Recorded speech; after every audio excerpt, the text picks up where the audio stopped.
Nah baik, salam sejahtera buat kita semua. Selamat pagi. Perkenalkan, nama saya Sahabat Putra Laya, NIM 1907011130. Pada saat ini saya akan melaksanakan ujian tengah semester mata kuliah Hukum Perikatan. Materi yang saya bahas adalah tentang pembagian perikatan. Yang pertama adalah perikatan murni atau perikatan bersahaja.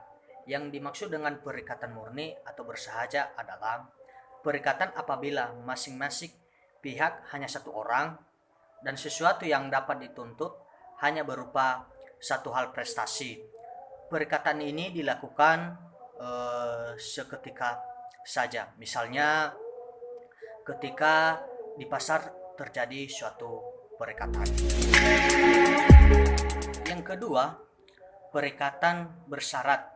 Yang dimaksud dengan perikatan bersyarat adalah perikatan yang lahirnya maupun berakhirnya digantungkan kepada suatu peristiwa yang belum dan tentu tidak akan terjadi.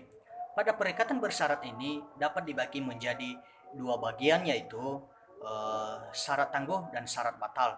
Yang dimaksud dengan syarat tangguh yaitu perikatan yang lahirnya digantungkan kepada terjadi peristiwa itu, yang artinya apabila syarat tersebut sudah dipenuhi maka perikatannya akan berlaku.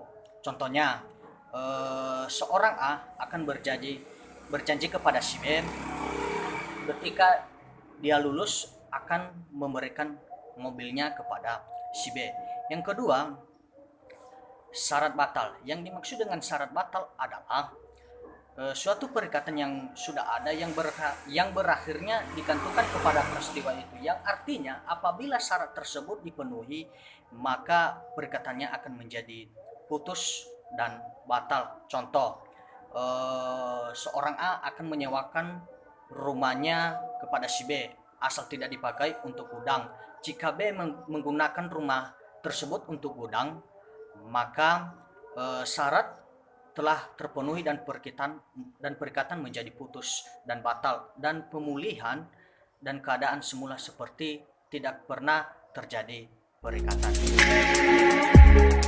Yang ketiga, perikatan dengan ketetapan waktu. Yang dimaksud dengan perikatan dengan ketetapan waktu adalah perikatan yang dimana pelaksanaannya ditangguhkan sampai pada suatu waktu yang sudah ditentukan dan pasti akan tiba. Contohnya, si A akan berjanji memberikan motornya kepada si B pada tanggal 1 Januari tahun depan. Dan yang keempat adalah perikatan alternatif atau manasuka. Yang dimaksud dengan perikatan alternatif atau manasuka adalah perikatan yang dimana seorang debitur dibebaskan untuk memenuhi satu dari dua atau lebih prestasi yang sudah disebutkan dalam sebuah perjanjian. Yang selanjutnya adalah yang kelima, perikatan tanggung-menanggung atau tanggung renteng. Yang dimaksud dengan perikatan tanggung-menanggung atau tanggung renteng adalah perikatan di mana seorang debitur atau kreditur terdiri dari beberapa orang. Dengan dipenuhinya seluruh prestasi oleh salah seorang debitur kepada kreditur, maka perikatan akan menjadi terhapus. Contoh perikatan tanggung-menanggung atau tanggung renteng adalah contoh, jika A dan B bersama-sama mempunyai piutang sebesar 100.000 kepada si X, artinya A dan B masing-masing dapat menuntut kepada X sebesar 500.000.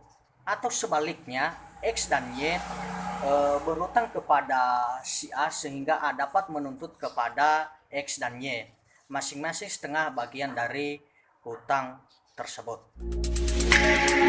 Yang keenam adalah perikatan yang dapat dibagi dan yang tidak dapat dibagi. Yang dimaksud dengan perikatan yang dapat dibagi dan tidak dapat dibagi adalah perikatan yang dapat dibagi adalah perikatan yang prestasinya dapat dibagi, yaitu pembagian mana tidak boleh mengurangi hakikat prestasi yang sudah diperjanjikan atau antara debitur dengan kreditur.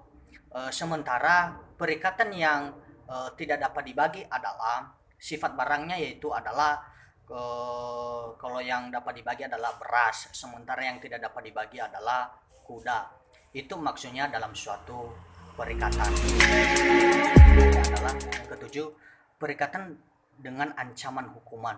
Yang dimaksud dengan perikatan dengan ancaman hukuman adalah perikatan yang dimana ditentukan bahwa seorang debitur akan dikenakan suatu hukuman apabila dia tidak melaksanakan dan memenuhi suatu perikatan yang sudah diperjanjikan, atau terdapat sanksi dan denda.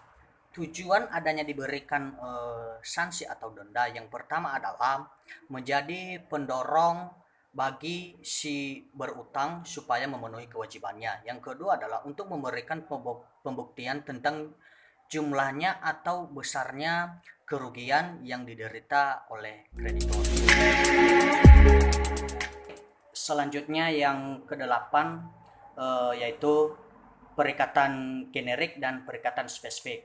Yang pertama, perikatan generik. Yang dimaksud dengan perikatan generik adalah perikatan di mana objeknya hanyalah ditentukan satu jenis atau jumlah barang yang harus diserahkan oleh debitur kepada kreditur.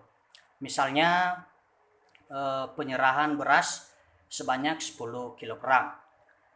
Sedangkan yang dimaksud dengan perikatan spesifik adalah perikatan di mana objeknya ditentukan secara terinci atau tampak ciri-ciri khususnya. Misalnya debitur diwajibkan menyerahkan beras sebanyak 10 kg dari Cianjur dengan kualitas nomor 1.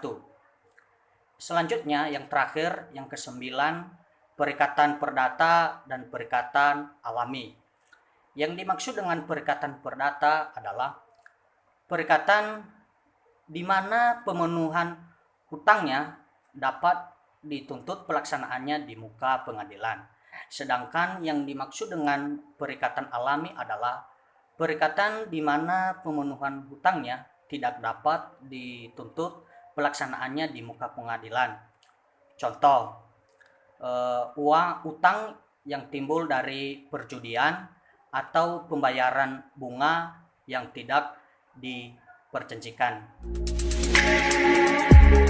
Demikianlah materi tentang pembagian perikatan yang saya sampaikan pada saat ini. Akhir kata saya ucapkan terima kasih. Selamat pagi.